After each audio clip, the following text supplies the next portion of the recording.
사랑하는 제자들교회 성도님들, 오늘 하루의 삶도 하나님의 말씀으로 시작하기를 원합니다. 오늘 본문 말씀은 계속해서 선지자 예레미야를 통해 하나님께서 이스라엘과 온 유다 백성을 포로된 자로부터 구원하시겠다는 하나님의 위로의 말씀이 기록되어 있습니다. 이 위로의 말씀인데 오늘 본문인 12절부터 15절까지는 유다의 아픔과 고통을 더 드러내시는 하나님의 모습을 보게 됩니다. 우리 함께 말씀을 살펴보면 12절부터 보면 내 상처는 고칠 수 없고 내 부상은 중하다 말하십니다. 그리고 13절 내 송사를 처리할 재판관이 없고 내 상처에는 약도 없고 처방도 없으며 14절 너를 사랑하던 자가 다 너를 잊고 찾지 아니하니 라고 말씀하십니다. 하나님의 말씀을 보면 유다의 아픈 부분을 하나님께서 더 후벼파시는 것처럼 느껴집니다. 이스라엘 백성도 충분히 그 상황을 알고 힘들어하고 있는 와중에 하나님은 그 상황 가운데 요즘 말로 팩트 폭행을 시전하고 계십니다. 하나님이 이스라엘을 향해 왜 이렇게 가혹하게 일침을 날리실까 생각할 수 있겠지만 그 이유는 우리가 14절 후반절과 15절에서 발견할 수 있습니다. 말씀을 보면 이는 내 악행이 많고 내 죄가 많기 때문에 나는 내 원수가 당할 고난을 내가 받게 하며 잔인한 징계를 내렸도다. 너는 어찌하여 내 상처 때문에 부르짖느냐. 내 고통이 심하도다. 내 악행이 많고 내 죄가 허다함으로 내가 이 일을 너에게 행하였느니라. 하나님은 계속해서 그들의 악행과 죄에 대해 언급하십니다. 그리고 그 악행과 죄로 인해 하나님께서 이 일을 행하셨다고 말씀하십니다. 하나님이 그들에게 가혹한 일침을 날리신 이유가 무엇입니까? 그들이 그들의 악행과 죄를 알기 원하셨기 때문입니다. 그들의 상처가 배가 되도록 하려는 것이 아니라 그들 스스로 아픈 이유를 정확히 알고 그들이 왜 다쳤는지 그 원인을 바로 깨닫기를 바라셨기 때문입니다. 어린아이들 같은 경우 부모님에게 혼이 나거나 또 매를 맞으면 먼저 울기부터 시작합니다. 그 고통을 호소합니다. 자신들이 잘못을 했음에도 불구하고 일단 울고 봅니다. 하지만 부모님이 그 아이에게 왜 너가 혼이 났고 매를 맞았는지 설명하면 그 아이가 서서히 울음을 그치고 또한 죄송하다고 말을 합니다. 그렇게 시행착오를 겪으며 그 아이들은 서서히 성장해 가면서 자신들의 잘못을 뉘우치고 더 이상 그 잘못을 반복하지 않으려고 노력을 합니다. 동일하게 하나님은 지금 이스라엘이 그들의 잘못을 깨닫기를 바라며 그들에게 일침을 날리고 계신 것입니다. 때때로 우리가 삶을 살아가다 보면 어떤 상황들을 통해서 하나님이 우리에게 가혹한 일침을 날리실 때가 있는 것 같습니다.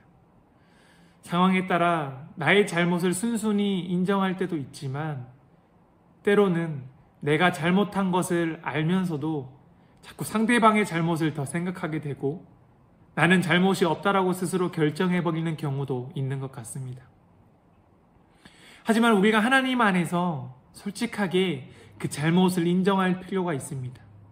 내가 잘못한 것을 인정했을 때 하나님께서 그 상처를 회복하시길 시작하시기 때문입니다. 하나님께서 우리의 잘못을 드러내시려고 할 때 그 일침을 가하실 때 온전히 그 잘못을 우리가 시인하고 또 하나님 안에서 그 잘못에 대한 치유와 회복을 우리가 받게 되는 그 시작점이 우리 삶 속에서 일어날 수 있기를 간절히 소망합니다. 16절 본문부터 그러므로로 시작하면서 앞으로 하나님이 유다를 어떻게 회복하실 것인지 말씀하고 계십니다.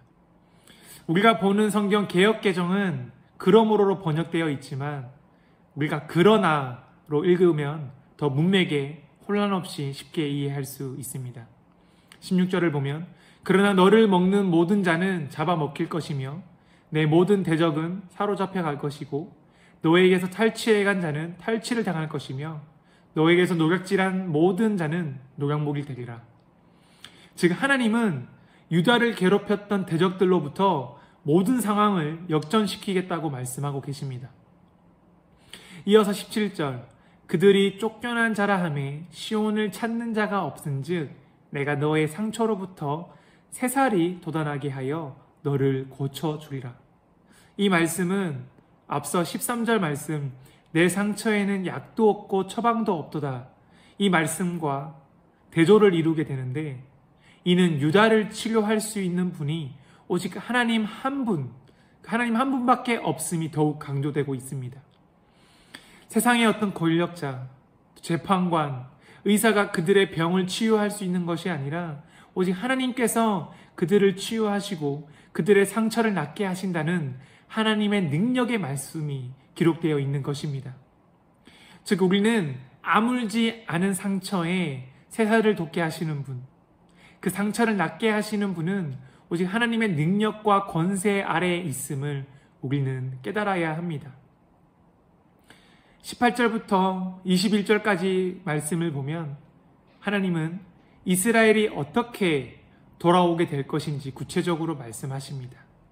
말씀을 함께 보면 하나님께서는 유다의 성읍이 다시 중건될 것이며 그 궁궐들은 본래대로 거하는 곳이 될 것이라 말하십니다. 또한 이스라엘 사람의 수가 많아지게 하시고 이스라엘 사람들이 중요하게 여겨지며 존중받게 하시겠다 말하십니다. 그 자손은 여전하겠고 그 회중은 내 앞에 굳게 설 것이며 왕과 통치자가 그들 중에 나올 것이라 말합니다. 이스라엘의 회복은 그들의 능력이 아니라 하나님의 능력이 세밀하게 모든 분야에 임하게 될 것이라는 것을 우리는 이 말씀을 통해 볼 수 있습니다. 자녀가 번성케 되는 가정, 나라의 국력이 강해지는 성읍과 궁궐, 그리고 나라를 이끌 왕과 통치자 등 이스라엘의 회복을 위해 하나님께서 그 도구들을 하나하나씩 사용하실 거라는 하나님의 계획이 기록되어 있기 때문입니다. 우리가 삶을 살아가다 보면 우리는 수많은 상처를 입게 됩니다. 제각각 여기저기서 받은 상처들은 우리 삶을 더욱 힘들고 고통 속에 놓이게 만듭니다. 그때마다 여러분들은 그 상처를 가지고 어디로 향해 가십니까? 마음의 상처라면 친한 친구나 또는 애인에게 위로받기 위해 그들을 향해 갈 수도 있고, 또는 육체적 상처라면 유명한 의사를 찾아다니며 그들을 향해 쫓을 것이며, 또 법적인 상처라면 유명한 법조인을 찾아 그들을 향해 가는 경우가 대부분일 것입니다. 저는 이러한 방법들이 틀렸다고 말하고 싶지 않습니다. 하지만 우리가 그리스도인이라면, 우리가 정말 하나님의 자녀라면 우리의 마음에 가장 먼저 선제되어야 하는 것이 있습니다. 바로 우리의 근본적인 상처를 치유하시는 분, 우리의 새살을 돋아나게 하시는 분은 오직 하나님 한 분밖에 없다는 믿음입니다. 우리 삶 속에 상처가 들어올 때 우리는 가장 먼저 하나님께로 나아가야 합니다. 하나님께 나아가 하나님께 이 상처를 치유해달라고 고백해야 합니다. 그러면 하나님께서 우리의 상처를 치유해줄 도구들을 우리 삶 속에 보내주실 것입니다. 그 상처에 따라 친구가 되던, 또는 애인이 되던, 아니면 의사가 되던, 법조인이 되던, 우리 하나님께서 그 도구들을 붙여주시고 그 도구를 통해 우리의 상처를 치유하시고 새살을 돋아나게 하실 것이기 때문입니다. 그러므로 우리는 세상의 것들에 의지하는 것이 아니라 가장 먼저 오직 하나님만을 의지할 수 있어야 합니다. 하나님께서 이스라엘에게 앞서 말한 것처럼 물리적인 회복을 주시겠다 말하고 계시지만 사실 그들에게 더 중요한 것은 이런 물리적인 회복이 아니라 그들의 영적인 회복입니다. 다시 말해 하나님과 그들의 관계의 회복입니다. 22절 말씀, 하나님이 이스라엘을 다시 회복하실 가장 근본적인 이유와 목적이 기록되어 있습니다. 12절 말씀을 보면 너희는 내 백성이 되겠고 나는 너희들의 하나님이 되리라. 바로 하나님과 이스라엘의 관계의 회복입니다. 하나님께서 그들에게 물리적인 회복을 말씀하시고 계시지만 결국에 근본적인 가장 중요한 부분은 그들이 내 백성이고 내가 너희들의 하나님이기 때문에 회복하시는 것입니다.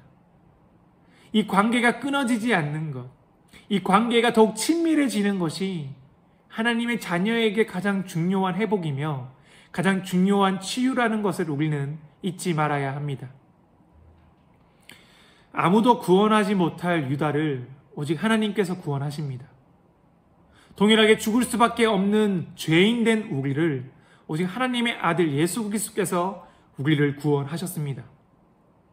이 근본적인 진리 안에 우리는 오늘 우리의 삶도 살아내야 합니다. 우리를 사망으로부터 구원하신 하나님께서 하물며 우리 각자가 가지고 있는 상처들, 또한 사회적으로 가지고 있는 상처들, 그리고 교회 안에 가지고 있는 상처들을 지켜보고만 계실까요? 저는 그렇게 생각하지 않습니다. 하나님께서 모든 것을 회복하시고 치유하실 것이라 저는 믿습니다. 다만 우리가 해야 할 과제가 있습니다. 혹시 하나님께서 지금 본문의 유다처럼 나의 아픈 곳을 더 후벼파시는 단계에 우리가 있다면 내가 왜 상처를 입었는지, 왜 다쳤는지 그 원인을 스스로 찾아보며 하나님 안에서 나의 죄를 온전히 고백하는 시간을 가져야 합니다. 그 시간은 매우 고통의 시간이며 고난의 시간일 수 있겠지만 이후에 하나님께서 모든 상황을 역전시키실 것을 기대하며 그 단계를 능히 하나님 안에서 이루어 가시기를 권면해 드립니다. 그 후에 하나님께서 나의 상처에 새살이 돋아나게 하실 것이며 모든 아픔을 치유하실 것입니다. 그때 우리는 진정 하나님을 더욱 감사하는 소리로, 즐거워하는 자들의 소리로 하나님을 찬양하고 예배하는 삶을 살아내게 될 것입니다. 너희는 내 백성이 되고 나는 너희들의 하나님이 되리라. 이 하나님의 신실하신 사랑과 은혜의 말씀을 붙들고 오늘 하루의 삶 속에서도 하나님과 더욱 친밀한 관계 속으로 나아가 하나님과 동행하는 삶, 하나님께 감사의 고백으로 삶을 살아내는 저와 성도님들의 삶이 되실 수 있기를 간절히 소망하고 축복합니다.